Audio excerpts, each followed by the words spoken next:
सभी स्टूडेंट्स का स्वागत है हमारे चैनल आरपीएससी इनसाइट में। और आप लोगों को पता है कि हम तैयारी कर रहे हैं प्रीवियस ईयर के जो पेपर हैं कंपटीशन एग्ज़ाम में पूछे गए हैं उसकी तैयारी करके उनके क्वेश्चंस की तैयारी करेंगे, प्रैक्टिस करेंगे, जिससे कि हमें कंप्लीट सक्सेस मिल सके।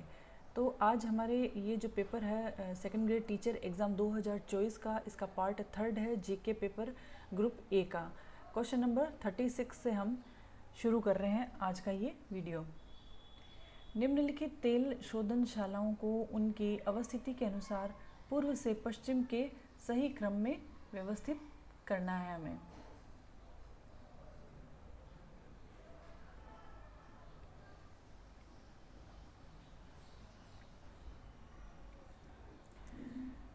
पूर्व से लेकर के पश्चिम तक इस तरीके से हमें व्यवस्थित करना है। नुमालीगढ़ है, बोंगाईगांव है, गुवाहाटी है, डिगबोई है, ये सारे तेल शोधन के हैं, शोधनशालाएं हैं। तो यहाँ पर जो सबसे पूर्व के अंदर है, सबसे पूर्व में है वो है आसाम। तो आसाम में डिगबोई जो है वो आसाम में आ जाता है, तो यहाँ पर ये डी ऑप्शन हो जाएगा।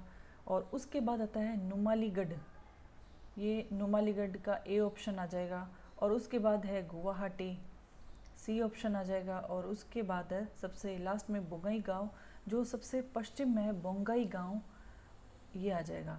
तो इस तरह से ये क्रम रहेगा तेल शोधनशालाओं का। तो इसमें सही ऑप्शन है यह 2।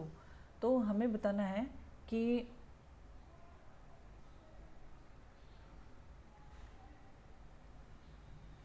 ये जो क्रम है वो है डी, फिर ए जो पूर्व में है, फिर उसके बाद में ए सी बी, यानी ऑप्शन 2 जो है वो सही आंसर है। तेल शोधनशालाओं का पूर्व से लेकर के पश्चिम का सही क्रम। अब आता है क्वेश्चन 37। भारत में स्वतंत्रता के बाद निम्न में से कौन सा कार्यक्रम भूजोतों के उपविभाजन और विखंडन को रोकने के लिए शुरू किया गया? यह स्वतंत्रता के बाद हुआ है और एक कार्यक्रम है जो भूजोतों का उपविभाजन और विखंडन को रोकने के लिए शुरू किया गया था। तो इसके लिए सही आंसर है सहकारिता और भूजोतों की चकबंदी के कार्यक्रम, ऑप्शन 4। यहाँ जो सामुदायिक विकास कार्यक्रम है ये ग्रामीण विकास के लिए चलाया जाता है, और जो विविध भूजोतों का विविधीकरण का कार्यक्रम है ये फसल पैटर्न से संबंधित कार्यक्रम है। और मध्यस्थ की समाप्ति, ये जो मध्यस्थ होते थे यानी जमींदार होते थे उनके उन्मूलन से संबंधित कार्यक्रम है। लेकिन जो भूजोत हैं उनका उपविभाजन करना, उनका विखंडन करना, तोड़ना, तो इसको रोकने के लिए जो कार्यक्रम आज़ादी के बाद शुरू किया गया था वो है सहकारिता और भूजोतों की चकबंदी के कार्यक्रम, यानी कि ऑप्शन 4 इसमें सही है। अब आता है नेक्स्ट क्वेश्चन 38। भारत के निम्नलिखित में से किस क्षेत्र में उष्णकटिबंधीय आर्द्र सदाबहार वन नहीं पाए जाते हैं? भारत के कौन से क्षेत्र में इस तरह के वन नहीं पाए जाते हैं? पहला पश्चिमी घाट के पश्चिमी क्षेत्र, उत्तर पूर्वी भारत है, गंगा डेल्टा है, अंडमान निकोबार द्वीप समूह है। तो इसमें से सही आंसर कौन सा है? तो उष्णकटिबंधीय आर्द्र सदाबहार वन पश्चिमी घाट के पश्चिमी क्षेत्र में भी मिलते हैं और उत्तर पूर्वी भारत में भी मिलते हैं, अंडमान निकोबार में तो मिलते ही हैं। लेकिन जो गंगा डेल्टा है यहाँ पर क्या होता है, मैंग्रोव वन होते हैं, सुंदर वन होते हैं। यहाँ पर उष्णकटिबंधीय आर्द्र सदाबहार वन नहीं पाए जाते हैं। तो 38वें सवाल का जो हमारा सही उत्तर है वह है ऑप्शन 3, गंगा डेल्टा में उष्ण सदाबहार वन नहीं पाए जाते हैं। और उसके बाद है अब हमारा क्वेश्चन नंबर 39। वित्तीय वर्ष 2023 में भारत में सेवा क्षेत्र के राज्यवार प्रदर्शन के विश्लेषण के विषय में निम्न कथनों को पढ़िए और कूटों का उपयोग करते हुए सही उत्तर चुनिए। सेवा क्षेत्र के बारे में पूछा गया भारत के। पहला है सभी राज्यों के कुल सेवा क्षेत्र के सकल राज्य मूल्यवर्धन में महाराष्ट्र का हिस्सा 20% से ज़्यादा है।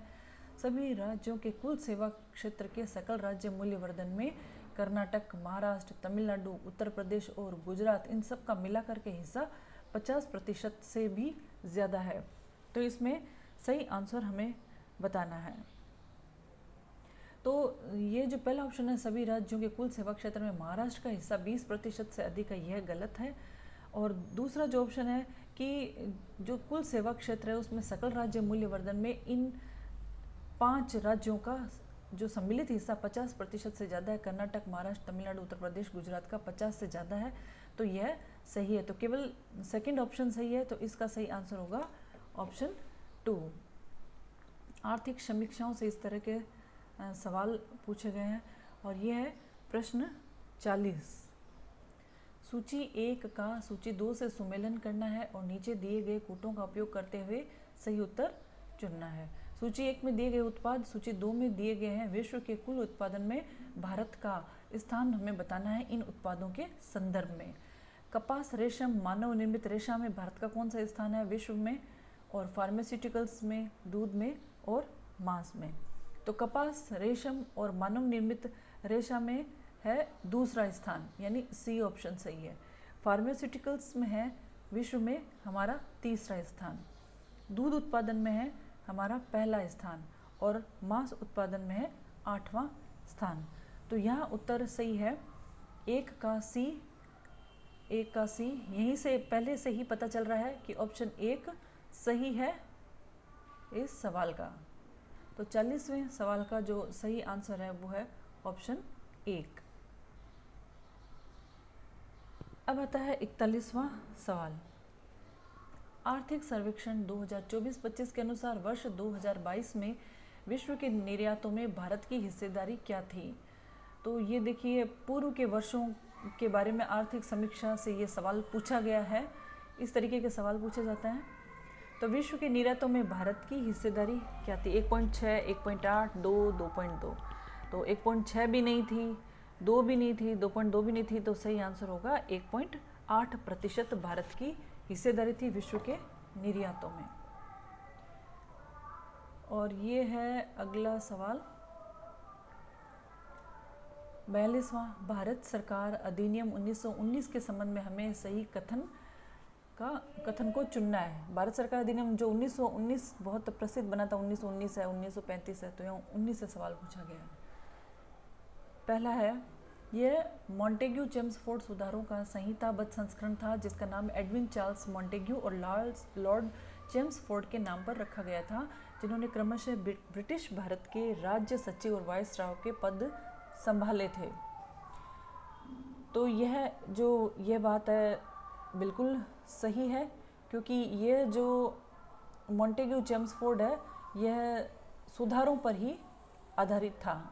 तो पहला ऑप्शन तो सही है, हमें सही कूट को चुनना है। दूसरा बी है भारतीय राष्ट्रीय कांग्रेस ने अधिनियम को अस्वीकार कर दिया था। तो बिल्कुल सही बात है, कांग्रेस ने इसे स्वीकार नहीं किया था। तीसरा, महात्मा गांधी ने अधिनियम को इंग्लैंड के द्वारा प्रस्ताव और भारत द्वारा स्वीकार किए जाने के अयोग्य करार दिया था इसे। और फिर डी ऑप्शन, दस्तावेज की एक उल्लेखनीय विशेषता एक खंड था जिसमें 10 वर्ष की अवधि के बाद अधिनियम के कामकाज की समीक्षा करने का आह्वान किया गया था। यह भी बिल्कुल सही है और इसी से ही साइमन कमीशन भारत आया था। तो ये तीनों ऑप्शन सही है, सी यहाँ पर गलत है। तो इस क्वेश्चन का सही आंसर हो जाएगा, सही ऑप्शन है 1, केवल ए, बी और जो डी ऑप्शन है वो यहाँ पर सही है। फिर आर्थिक समीक्षा का क्वेश्चन है अगला। आर्थिक सर्वेक्षण 2024-25 के अनुसार 23-24 एक साल पीछे तक के भी आर्थिक समीक्षाओं के सवाल पूछे जाते हैं।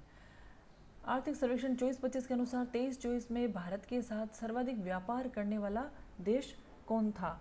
तो उस समय भारत के साथ सर्वाधिक व्यापार करने वाला देश संयुक्त राज्य अमेरिका था, यानी कि USA। फिर है क्वेश्चन नंबर 44। एक निर्वाचित राष्ट्रपति के द्वारा भारत के संविधान की कौन सी विशेषता परिलक्षित होती है। मतलब राष्ट्रपति को हमने निर्वाचन किया तो ये कौन सी विशेषता है। संसदीय शासन प्रणाली है, संघवाद है, पंथ निरपेक्ष है, गणराज्य है। तो यहाँ पर सही उत्तर है चौथा, गणराज्य। गणराज्य है, इसी वजह से राष्ट्रपति को निर्वाचित किया गया है। संसदीय शासन प्रणाली प्रधानमंत्री से संबंधित है, संघवाद केंद्र और राज्य से संबंधित है, पंथ निरपेक्षता धर्म से संबंधित है। गणराज्य जो है राष्ट्र अध्यक्ष निर्वाचित होता है, इसलिए यह विशेषता गणराज्य की है। अगला क्वेश्चन है 45। किस संविधान संशोधन अधिनियम के द्वारा संविधान संशोधन विधेयक पर राष्ट्रपति की अनुमति को अनिवार्य बना दिया गया है? तो इसका सही आंसर है 24वां संविधान संशोधन, ऑप्शन 1। संविधान संशोधन विधेयक पर राष्ट्रपति की स्वीकृति देनी ही होगी। तो यहाँ पर ऑप्शन 1 सही है। और फिर अब अगला क्वेश्चन है 46। प्रांतों के सही समूह को पहचानिए जिनमें भारत शासन अधिनियम 1935 के अंतर्गत द्विसदनात्मक प्रांतीय विधानमंडल का प्रावधान किया गया था। देखिए पहले जो क्वेश्चन आया था वो 1919 से आया था, अब ये 1935 से भी एक सवाल पूछ लिया गया है। तो ये ऑप्शन हमारे पास मद्रास, संयुक्त प्रांत सिंध, बॉम्बे बंगाल बिहार, संयुक्त प्रांत उड़ीसा बॉम्बे, बंगाल सिंध असम। तो द्विसदनीय जो विधानमंडल वाले प्रांत है वो है बंगाल है, बम्बई है और बिहार है, मद्रास है और असम है, संयुक्त प्रांत है। लेकिन जो तीनों सही है वो हमें ऑप्शन 2 में दिखाई दे रहे हैं, बॉम्बे बंगाल बिहार, इनमें द्विसदन दिए गए हैं। और अब हम चलते हैं हमारे नेक्स्ट क्वेश्चन की प्रैक्टिस के लिए। देखिए हमें कितना याद है, हमने जो अब तक याद किए हैं। तो यहाँ एक तरह से हमारा स्व मूल्यांकन हो रहा है। प्रश्न 47। संविधान 42वां संशोधन अधिनियम 1976 के द्वारा राज्य की नीति के निर्देशक तत्वों में निम्नलिखित में से कौन से अनुच्छेद अंतः स्थापित किए गए हैं? तो इसका आंसर है, देखो ऑप्शन दिए गए 39 का, 43 ख, 46 क, 48 क। तो 39 ए यानी क सामान्य न्याय और निःशुल्क विधि सहायता का है, और 43 बी जो है सहकारी समितियों का संवर्धन करता है, 46 का जो है ये अनुसूचित जाति जनजाति के हितों का संरक्षण करता है, 48 ए है ये पर्यावरण संरक्षण करता है। तो इसका सही आंसर है केवल 1 और चौथा, यानी 39 का और 48 का, यानी ऑप्शन 1। सामान्य न्याय एवं निःशुल्क विधिक सहायता 39 ए या क, और 48वां पर्यावरण संरक्षण, ये नीति के निर्देशक तत्वों में ये अनुच्छेद स्थापित किए गए हैं। 39 ए को 42वें संविधान संशोधन से जोड़ा गया है, और 43 ख को 97वां संविधान संशोधन 2011 में जोड़ा गया है, और 46वां मूल संविधान में यानी 1950 में पहले से ही मौजूद था, और 48 से ये 42वें संविधान संशोधन 1976 के द्वारा पर्यावरण संरक्षण का यह अनुच्छेद जोड़ा गया है। अब अगला सवाल है प्रश्न 48। भारतीय संविधान का कौन सा अनुच्छेद राष्ट्रपति को संसद के द्वारा पारित गैर धन विधेयक को पुनर्विचार के लिए वापस भेजने का अधिकार देता? कौन सा अनुच्छेद की वजह से जो गैर धन विधेयक होते हैं ना पारित, उनको संसद वापस राष्ट्रपति को पुनर्विचार के लिए भेज सकती है? तो वो है 107, 109, 110, 111। तो अनुच्छेद 111, क्योंकि 107 जो अनुच्छेद है ये दोनों की संयुक्त बैठक से संबंधित है, 109 धन विधेयक से संबंधित है, और ये 110 है धन विधेयक की परिभाषा से संबंधित है। 111 जो है राष्ट्रपति को साधारण विधेयक पुनर्विचार हेतु लौटाने की शक्ति देता है। तो यहाँ ऑप्शन 4 सही है, अनुच्छेद 111। और अब है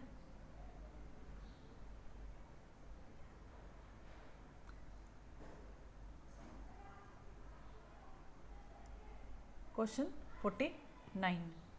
निम्नलिखित में से किस मामले में उच्चतम न्यायालय ने कहा कि संसद को संविधान के किसी भी भाग में संशोधन करने का अधिकार है जिसमें कोई भी मौलिक अधिकार शामिल है, और यदि संविधान निर्माता मौलिक अधिकार को संशोधन शक्ति के दायरे से बाहर रखना चाहते हैं तो उन्होंने इस संबंध में स्पष्ट प्रावधान किया होता? तो किस मामले में उन्होंने ये कहा है? तो उन्होंने ये कहा था सज्जन सिंह बनाम राजस्थान राज्य 1965 में। इस मामले में उच्चतम न्यायालय ने ये बात कही थी। अब ये देखिए ए के गोपालन बनाम मद्रास राज्य में इन्होंने संसद की संशोधन शक्ति की मान्यता के बारे में बताया गया है। गोलकनाथ का जो मामला है, एक गोलकनाथ का मामला हुआ था 1967, उनमें संसद मूल अधिकारों में संशोधन नहीं कर सकती, ऐसा निर्णय दिया गया। केशवानंद भारती का जो मामला था उसमें मूल संरचना सिद्धांत के बारे में दिया गया था, लेकिन यहाँ सज्जन सिंह बनाम राजस्थान राज्य ने संसद की संशोधन शक्ति का समर्थन किया है।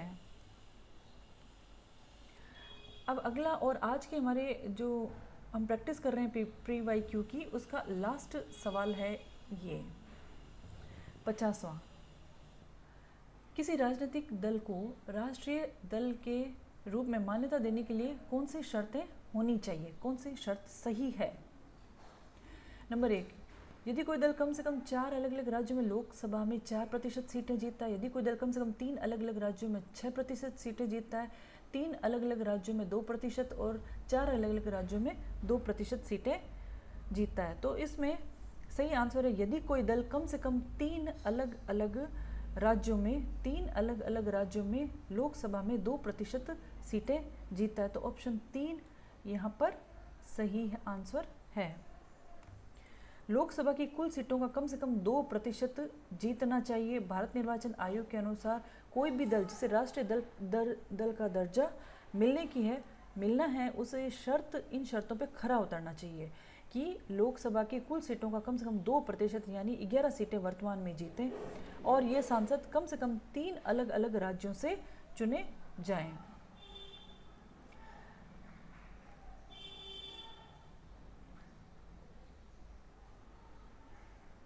कोई भी दल को अगर राष्ट्रीय दल माना जाता है तो 4 या अधिक राज्यों में 6% मत हों और 4 लोकसभा सीटें प्राप्त करें। लोकसभा की 2% सीटें कम से कम 3 राज्यों से जीते, 4 राज्यों में राज्य दल के रूप में मान्यता प्राप्त हो। तो आज हमने ये प्रैक्टिस करी क्वेश्चन नंबर 36 से लेकर के 50 तक के PYQ की, जो